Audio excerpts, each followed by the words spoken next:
साहित्य का ज्ञान तो आप लोगों को भी बहुत होगा, छोटी छोटी बातें तो सब प्राय से समझते ही हैं। हमारे यहाँ ग्रंथ में दो शब्दों की बड़ी महत्ता होती है, ध्यान से समझना इस बात को। पहला शब्द है अथ शब्द और दूसरा शब्द है इति शब्द। अथ का प्रयोग कहाँ होता है और इति का प्रयोग कहाँ होता है ये सभी जानते ही होंगे। जब किसी भी ग्रंथ का शुभारंभ हो, कोई भी ग्रंथ लिखा जा रहा है, कोई शुभारंभ किया जा रहा है, तो उसके शुभारंभ में जो शब्द होता है ना वो होता है अथ। भागवत जी भी पढ़ेंगे तो आप उसमें आएंगे अथ प्रथमोऽध्याय, ऐसा। और जब विश्राम होता है तब इति शब्द का प्रयोग होता है।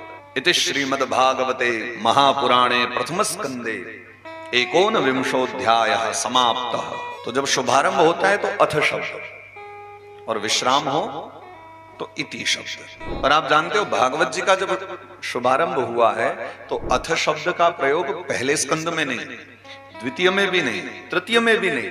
अथ शब्द का प्रयोग हुआ है दशम स्कंद में जाकर। जब भागवत जी का 10वां स्कंद शुरू हुआ, 10वां स्कंद आरंभ होता है, तब वो लिखते हैं, शुकदेव मुनि कहते हैं अथ सर्वगुणोपेतः कालः परम शोभना।